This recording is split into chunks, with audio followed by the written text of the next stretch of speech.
Welcome to the Pixel Pushers podcast.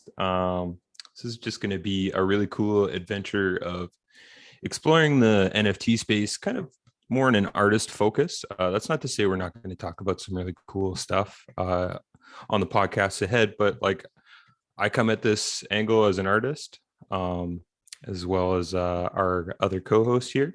So I think that's going to be a really cool angle to start, reaching out to collections that really interest us. I'm constantly inspired by what's coming out every day. So I think it's going to be really cool to talk about that stuff and delve into those projects with the people that we really admire. So I'm going to pass it off to my co-host here, young Gerb, and he's just going to give a brief bio. What's up, everybody? I'm young Gerb. Been in the NFT space since like end of October, early November of 2021. Also coming at it from very much the artist perspective. I've been a musician for a number of years, professionally and unprofessionally.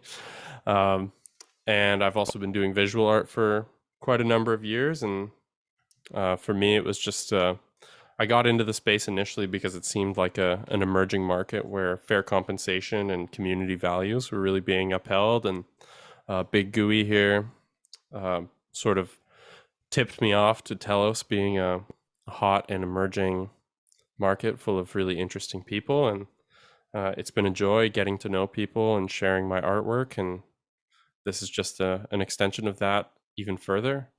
And I'm really excited to see where the podcast goes. Hell yeah. We're just getting started. Just getting started. Yeah, sorry, I didn't introduce myself. I'm the Big Gooey. I'm based out of West Coast Canada here. And I've been in the NFT space for, since August of last year. So I'm pretty new to it too, but that's not to say I haven't learned a few things along the way.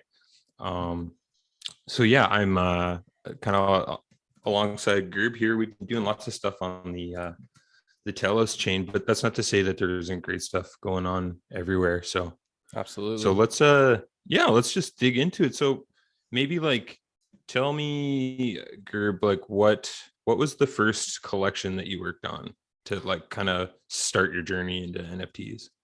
So first collection I worked on, well, initially to really get started, you sort of told me about pixel art and showed me a lot of cool collections that were doing really well in the Ethereum blockchain, like obviously the classic CryptoPunks and things here and there. And I really enjoy about the pixel art style getting to really refine, images to their most digital basics, and having to sort of draw the eye in using sort of shapes and various shading techniques that are totally unconventional in many ways to like painting and drawing. And initially I did a tutorial. It was sort of almost like hazing for all of the people that we've been sort of working with, of doing this one tutorial where you draw a pixel donut. And from there I decided that it would be cool. I guess masks were on my mind and on lots of people's mind at the time. And so I did a collection of luchador masks of various colors and shapes, and with a plain background. And yeah, people took to them really quickly. I was actually really shocked. Those were great. I think I've still got a couple of them. So I flipped a couple pretty quick, but they definitely, I wanted to hold on to a few. And from there, I was just sort of really intrigued by the sort of pictorial language of NFTs that seems to be, from my sort of evaluation, I guess, because I guess I'm Gen Z or whatever. Looking back to a lot of old video games from the 90s and like early 2000s, and it sort of gave me a window into the sort of nostalgia of another generation as well. And it's been really interesting, I find, and maybe Gooey, you've found this as well, but trying to ride the line of what people in the space are interested in terms of like artwork they like or what they want to purchase, and also trying to expand what people's potential interests are in the NFT Mhm. space, to be more encompassing of sort of, I guess, what you could call more traditional drawing and painting styles. Um, Mhm. it is an interesting line to walk, in real life and in the NFT space, or I guess physical life, real life, um, of like Well, not exactly I, pandering, but being a part of the community interest while also trying to expand it for your own yeah, practice. I think you really touched on it earlier, where it's like, there's an almost like an iconography within NFTs, it seems now, right? Like stuff like an ape, a punk, that kind of are this kind of broader environmental ethos, I guess, is the best Yeah. way to put it. And so like, you see all these derivatives out there, but I think in a lot of ways too, it's just kind of, so on some of them, I mean, I don't think they're really expanding the vocabulary or pushing the envelope, but I think that it is really cool that there's like an aesthetic, very loosely, that it seems like the community has adopted, I guess is the best way to put it. Yeah. Um, and it's cool because it continually morphs and becomes something new. Like I found it really interesting that like on the Solana network, there's a pretty core contingent group that is really upset that there's Bored Ape derivatives on there, and they're Hmm. like calling it out, saying like this isn't supposed to be what Soul is about. And like I love those kind of arguments happening now, because it's like so much has just gone buck wild, right? And Hmm. everybody, it's been really good vibes in the community for a long time. But I think now we'll see, I don't know if it'll necessarily be malicious, but I think more discerning in what we're coming to expect out of projects happening across new chains, Hmm. and like what is ultimately acceptable and what is not, right? Because it's a thin line. Yeah. Well, I mean, you see that every time there's a new technology that emerges in art. I mean, you see people like really take it to an extreme, and then, as you say, it sort of mellows out, and the sort of implementation of that technology becomes more refined in various styles. And like, if you think about like pop music in the 80s, right? It's like everyone was throwing every new reverb and drum machine and synth Yeah. until it like, didn't sound anything like what music was to people 10 years ago. It's just like a rapid explosion.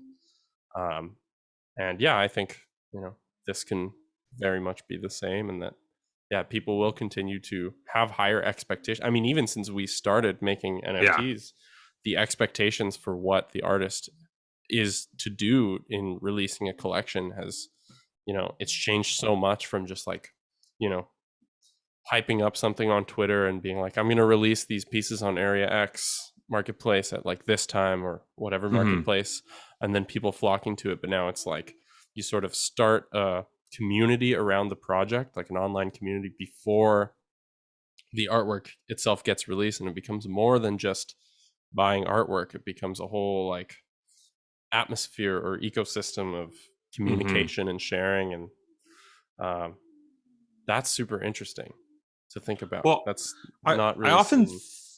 I often think about too, like how much did, because NFTs have been around for a little while now. But I mean they've really taken off in the last year and a half, and I'm curious like what your thoughts are on like how much do you think that the like COVID, lockdowns and just being Mm. isolated to a more digital identity has helped accelerate kind of, because like the stats on how many people adopted NFTs from last year to or the 2021 and 2020, like it damn Mm. near tripled, right? So it's like Yeah. I think that not only is the crypto adoption more readily available for a lot of people, especially with chains with lower transaction fees than our favorite Ethereum blockchain. Um, but it like I really saw, I think when I first started getting into NFTs, is there's like you buy stuff for the aesthetic value. At least I got in kind of on the tail end of the profile pic craze. So you're representing yourself digitally as this in group, right? That kind of had these built-in communities, but you're also in some ways very heavily financially invested in those assets as well. So Hmm. it brings this like added emotional layer to how tied you are to that image, which is Definitely. like really interesting, right? Like I think a lot of people will kind of say that's a problem, but I think it's just a really interesting turn of how we've come from, like, posting those terrible selfies of ourselves on Facebook in 20 or 2005, right? Like when I Yeah, started. yeah. Um, and then to now, right? Like where we have these digital assets that are representative of kind of a set of values, in group, out group stuff. Like it's this really interesting exploration of our own identities and how the technology is kind of augmenting them, diverting them, just doing such interesting things. Definitely. Yeah, I think, certainly the social isolation of the past 2 years is part of what has sort of, uh, say, like, really revved up a lot of digital markets and digital identities and just digital lifestyle. I mean, Zoom becoming almost overnight just a hugely successful and totally ubiquitous company Totally. in work. And um, but I think sort of Yeah, what the outside hell of did we do before Zoom? What Skype, was it? I guess. Yeah, yeah.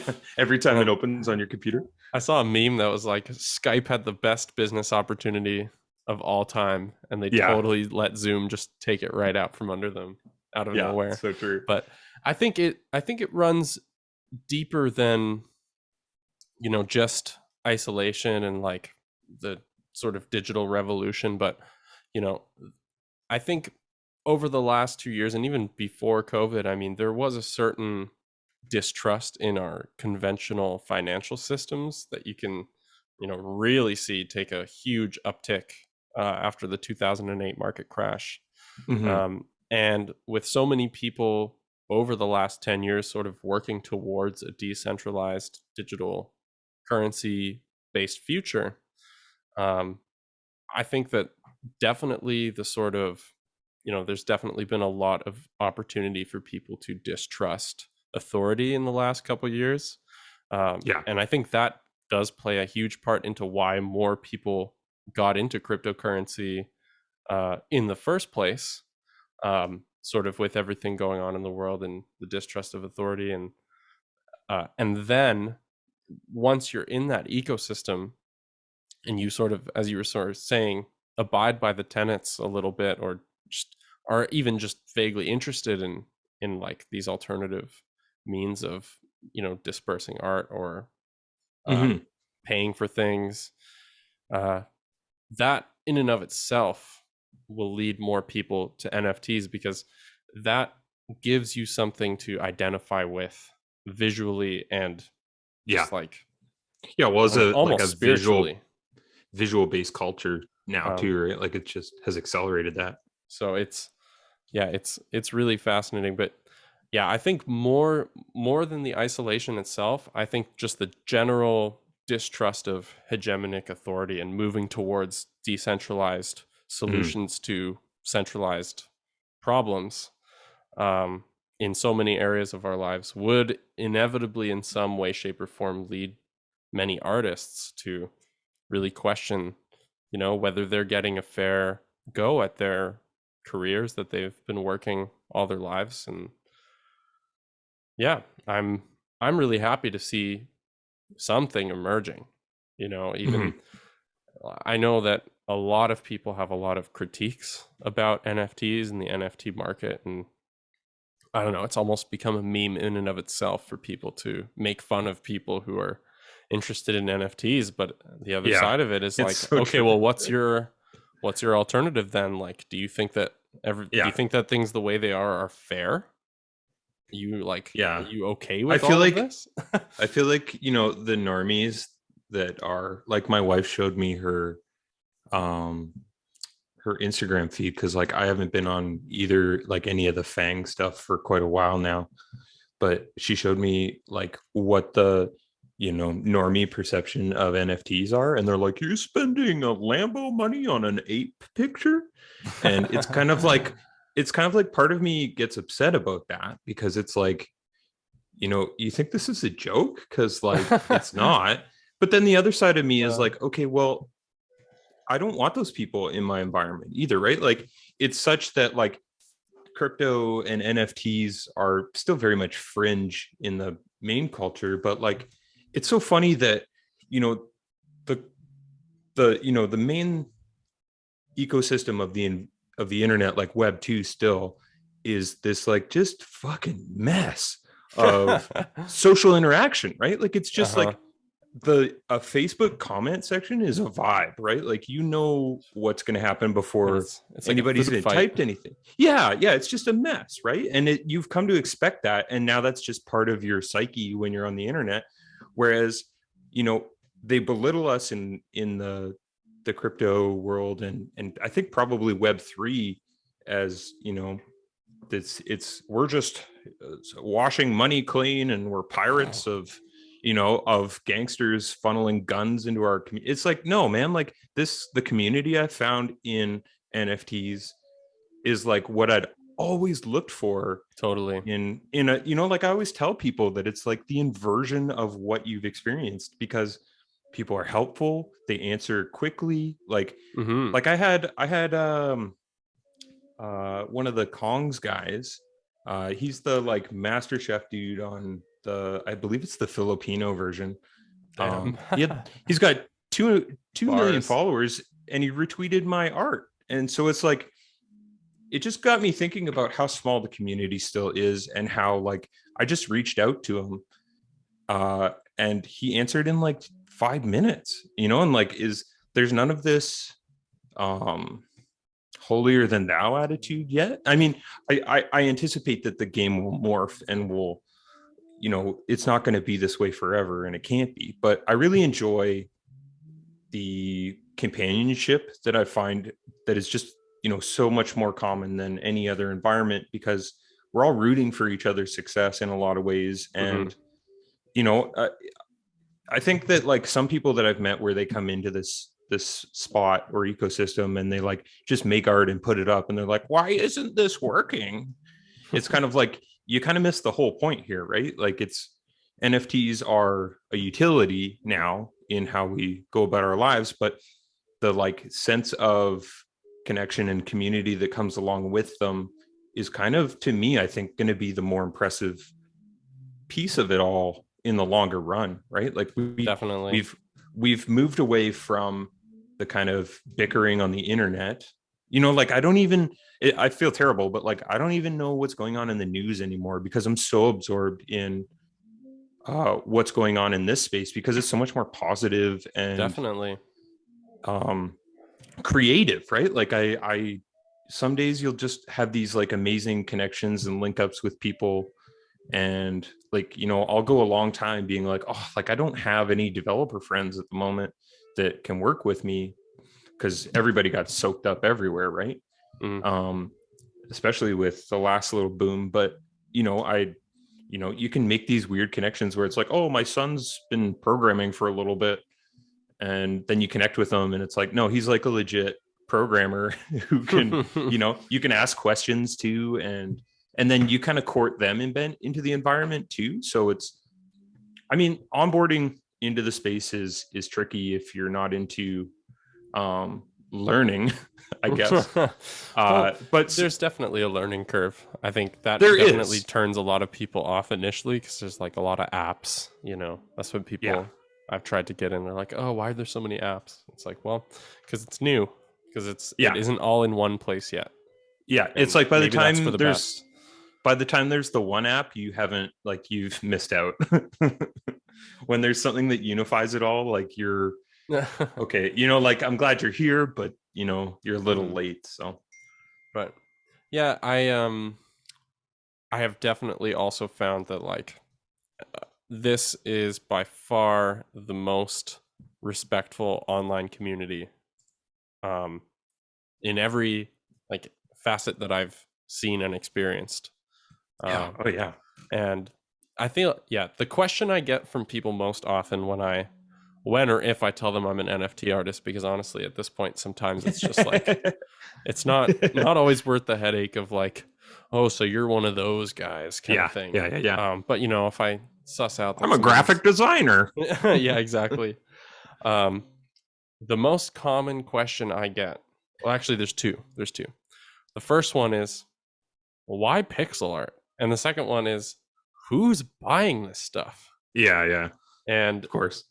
I think the why pixel art, well, many different potential reasons for that. Partially, as I mentioned earlier, like nostalgia, and I think it's funny to sort of think about like pixel art as like the base level, like early digital art and early video game graphics, and how like the NFT space is sort of in its earliest stages of development still, and still Hmm. has so much further to grow. Sort of interesting to see how those two things can link up.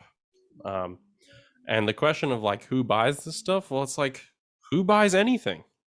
You know, it's like you can walk into, you know, okay, if we're in Toronto, you can walk into any random like upscale kitchen equipment gift shop on Bloor Yeah, Street yeah, and yeah, yeah, pick yeah. up like a, you know, a woven basket that costs $95. And you can say the same thing. Well, who buys this? Who buys this? Well, the audacity that there's people out there putting those live, laugh, love stickers on their walls, and they're asking us Who who buys? buys these. No, it's for real. So That's a it's lot of gall. no, absolutely. Um, but yeah, I'm just excited, honestly, to see where it's all gonna go and to be a part of something that is new and where community values. And you know, as you sort of said earlier too, that like it's not gonna remain this way forever. And sure, that might be true, but at least there's like a solid foundation Yeah, upon which things have gotten started. You know, because when you have a foundation of ethics as a baseline for where things should be heading, you know, that's a really good start. I mean, that's a lot more than yeah. a lot of other Well, and things. I think we've really sorted out who the best faces are for NFTs. Like whenever I see Gary V talk, I'm just like I'm blown away because the dude is like arguably one of the biggest voices. And he like I've sat in some spaces where he'll just legit listen to somebody who has 10 followers about their project and give them advice and like legitimately listen to their ideas and their art and that and give feedback. And it's just like to be that gracious and optimistic is like, man, that's such a goal for me on the True. daily to emulate. Just like, I think that to have somebody like him represent the community as a whole, I'm okay with it because I think he just encapsulates so many of those ideas that are out there, right? So if people like him are leading this space, or at least having such a major impact on it, like it's such a transition um from our participation with celebrity, right? Because Mm, like here's a dude who's just humble as fuck and really cares about everybody's success right now, right? So I'm optimistic that we'll, like you me said, the too. foundation is there, and there's always bad actors and there's always people who are just kind of sour about things, but I think we like we're building something really cool here. Definitely. And it's just, you know, it's human nature. We'll all make mistakes along the way. We'll Yeah, learn from yeah, it. And exactly. yeah, I So was at an NFT gallery event in Toronto a few months ago, and I won a copy of Gary V's like self-help book. I haven't read it yet, oh but sweet. maybe I'll try and read it and give a review one of these days on the podcast. Hell yeah. Hell yeah. So you were talking about pixel art. Who are some of your favorite pixel art collections out in the space right now? I really the Zen apes are awesome. I don't know. Oh I just get a good vibe looking at them. yeah. It's like oh, they yeah, I don't know. I just get a really good vibe looking at that artwork. A lot of how I engage with art is just the first question is always just how does it make me feel? Yeah. I think the Zillas are really cool too. Shout out Um, my Bamelia. Shout out Bamelia. Fast food friends and the fast food doges, especially. I love those dogs. Man, They're just so fun. that collection is a sleeping giant. Like, holy smokes. I like seeing what they roll out, um, in such a methodical way. Like I see so many collections, just throwing these audacious roadmaps out that they have to abandon. And those guys' development of like just a solid core concept and executing it. Whew.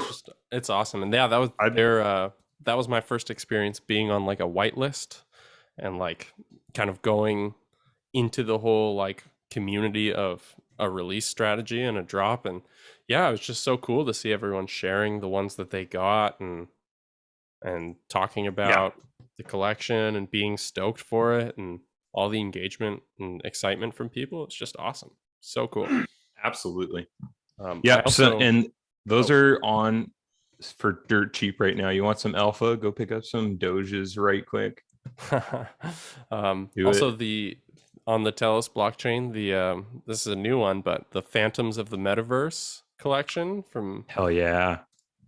from Duke in Brooklyn, just such awesome artwork. I mean, it's and the whole Man, like I fell set out of the my Phantom free. seat.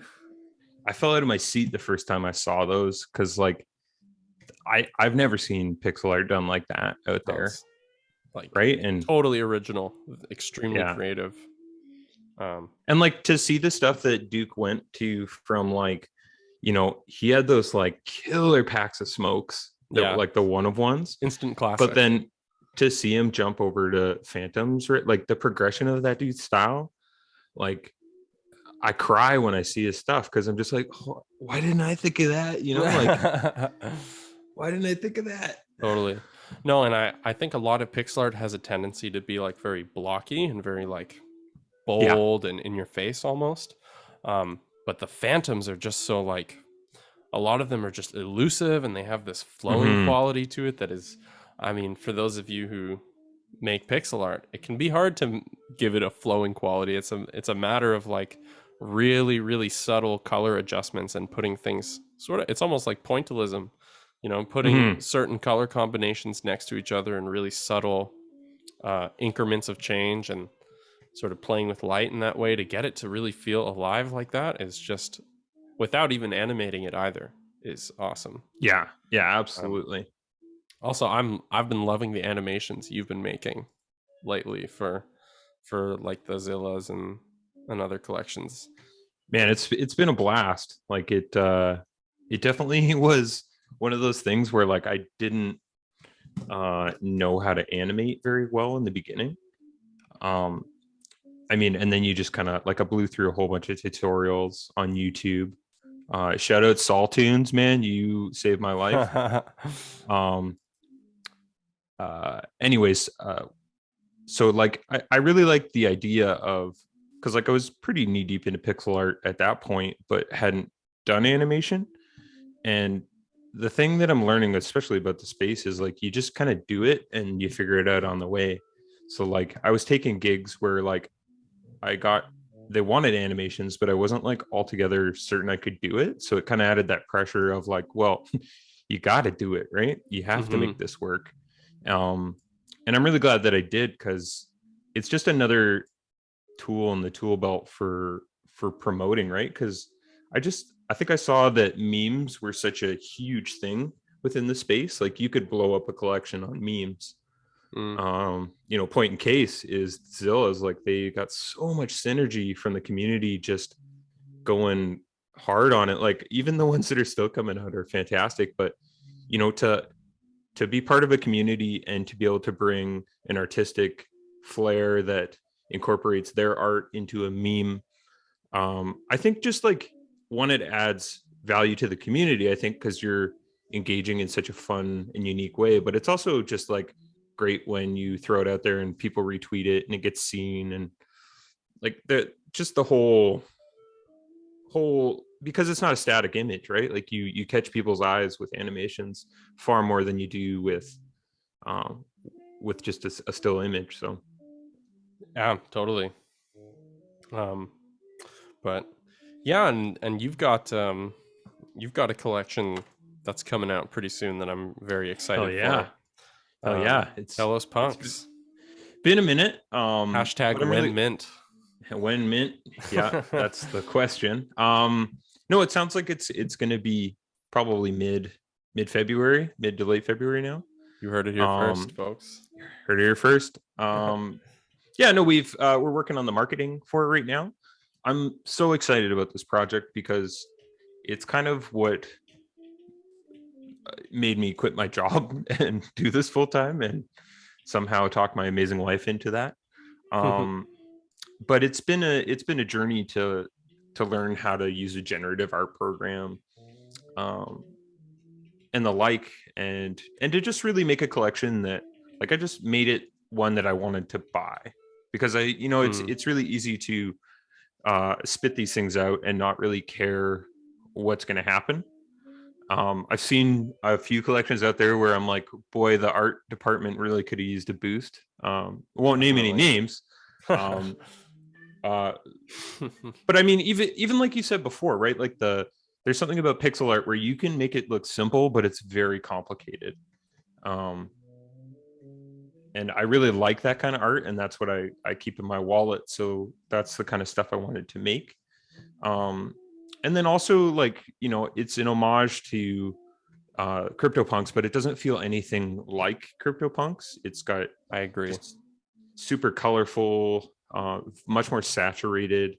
And I think that the community that we're going to see built out around it is going to be really, really fun. I can't talk about the like utility quite yet, um, but I think it's going to be really cool. And I'm really excited um, to do it on the Telos blockchain, because I think that the technology on that chain is so fantastic. And I know everybody says that, but since, like, I just got into NFTs, and the connections and the community that I've found in Telos is not like anything I've seen on other chains. So, and their talent pool is huge. Like, Oh yeah. and just to like reach out to people and work with them is so easy. And it's just like I really see a long-term project there.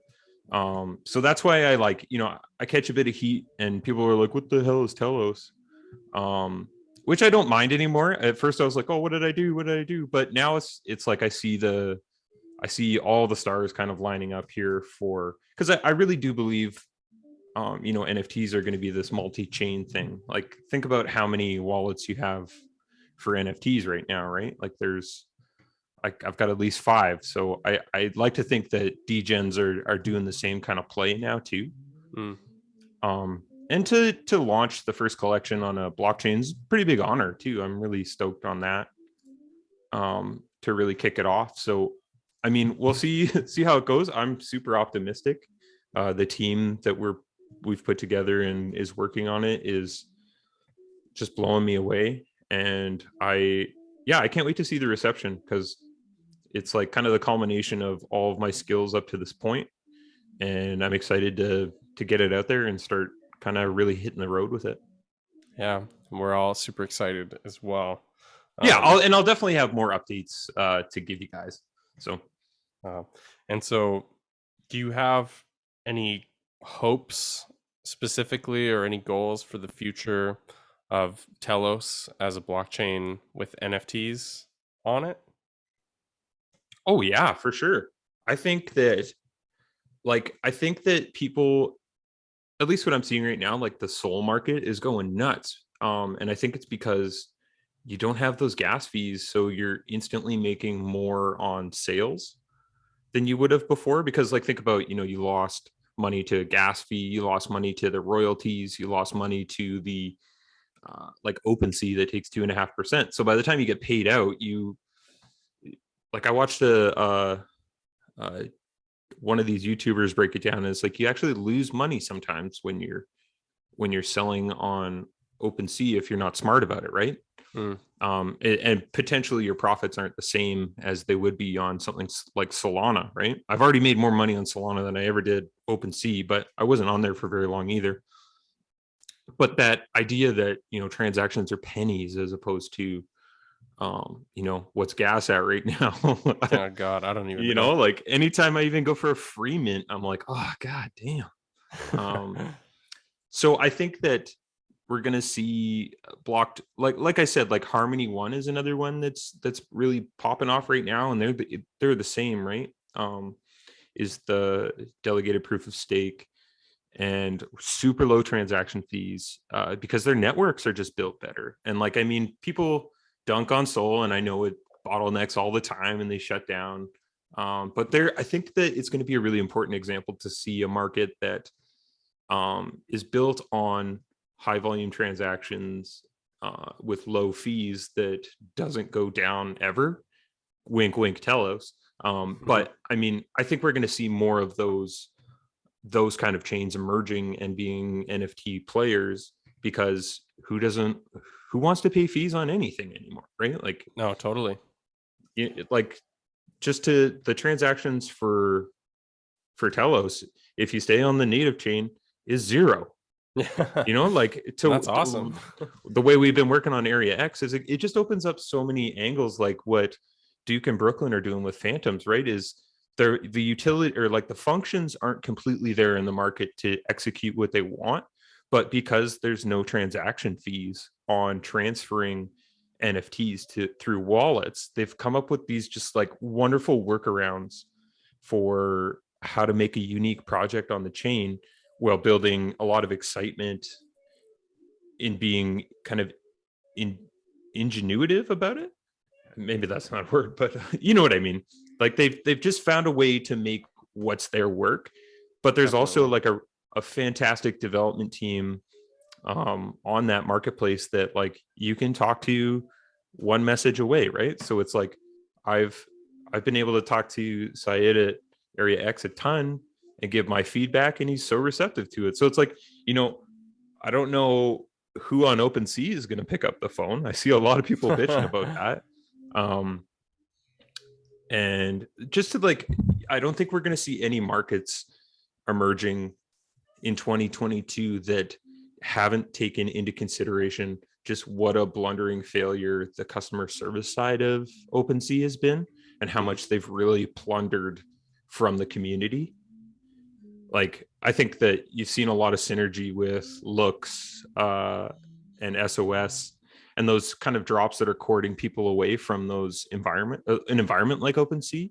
Mhm. So, and I mean, they still work on Ethereum, but I think that we're just going to start seeing the slow decline of that centralized marketplace like that, Yeah. and more of these kind of ones that support artists in more meaningful ways. Because I think, you know, everybody can see a rug coming now on a project or on a marketplace. So you can't just like pull the rug or pull the wool over people's eyes, any longer in the space, because people are so much more diligent.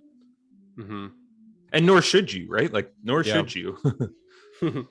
I always try to keep that at the top of mind when I'm making my art, is that it's like, I really value putting quality out, and I want people to feel like they're not getting ripped off when they buy a product, right? Like, that's just simple business ethics, right? But Absolutely. I also think that like there isn't that agreed code of conduct in the environment as a whole.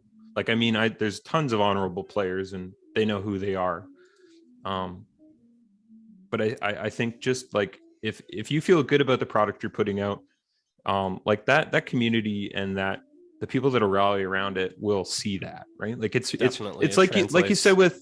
with Zen Ape, right? Like somebody gave a fuck about what the art looked like on that because they're beautiful, Hmm. right? Like they're just stunning to look at alone, but like on top of that, they've got just a really great built-in utility and community too. Like they're doing something different, which is really cool. So Yeah. Really, really stretches the boundaries of what the interaction between artist and, I mean, viewer, experiencer, customer, whatever you want to call it, but artist and totally. subject, I guess it's totally changing in the digital age. And yeah, it's only going to continue morphing and growing. And I really do believe that, you know, even though it's hasn't really caught its full mainstream adoption yet, other than in sort of deprecating memes, I guess.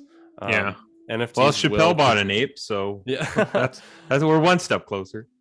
I definitely think that like this will be a part of our NFTs, and this model of art making and buying will be a part of our digital futures in the next 10 years. And, you know, people will need to decorate their metaverse office spaces or whatever. And I mean, that's just the tip of the iceberg of what I can imagine. But yeah, it's Well, I think like interesting.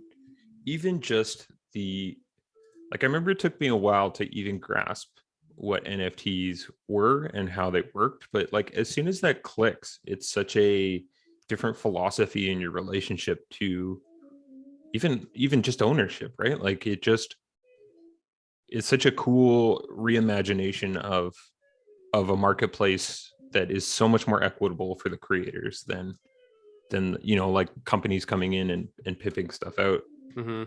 But I mean, there's so many arguments even within that, right? Like I remember when Adidas and Nike came in, and like there's the contingent of people that are like, well, they shouldn't be here. That's not what this is about. But how else do you get mainstream adoption if not things that people already recognize? Like it was a really interesting debate and still continues to be.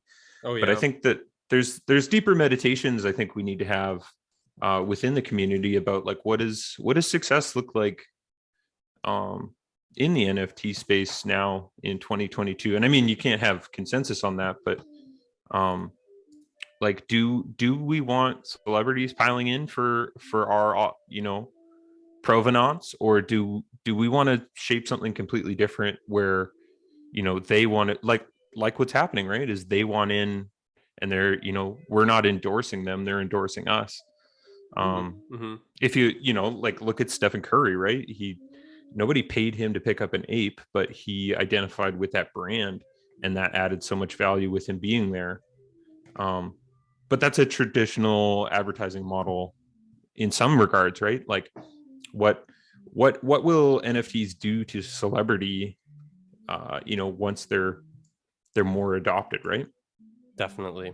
Yeah. That Interesting. there's yeah, so many different fascinating areas of inquiries, and as you say, there's still like lots of conversations to be had in the space about its evolution. And I think that's, a huge reason why we have this podcast, is because we want to have, a wide breadth of artists mostly, and developers, and just people involved in the NFT space. And, we want to have those conversations here for people to listen to, and to kind of facilitate those meditations about the future of art, and NFTs, and currency. And yeah, I think that's pretty much sums up what our mission is Yeah, here yeah, with yeah, with yeah. all of this. Is just like, let's open those doors to have some real conversations uh, about our future as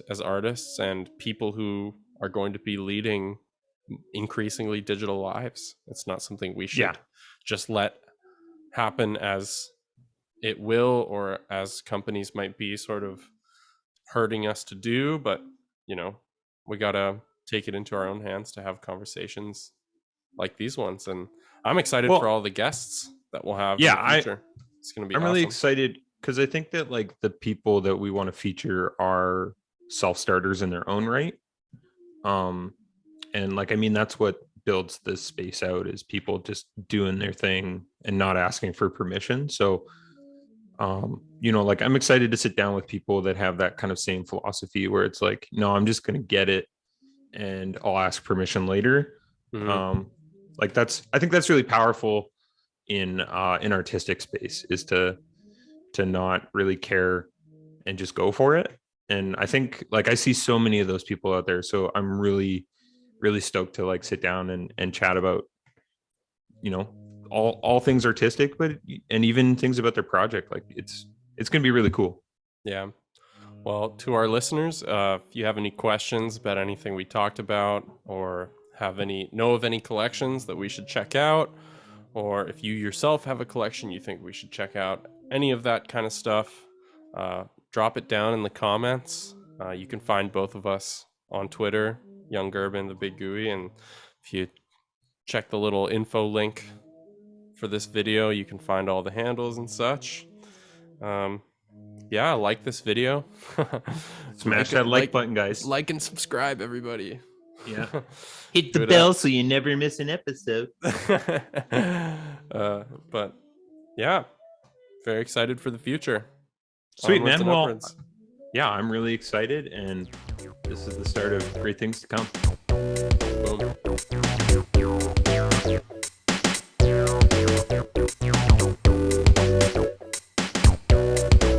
Thank you for listening to the Pixel Pushers podcast, brought to you by the Big Gooey and Young Gerb. This is not a pyramid scheme. We have no corporate sponsors. Like, subscribe, and we'll see you next time.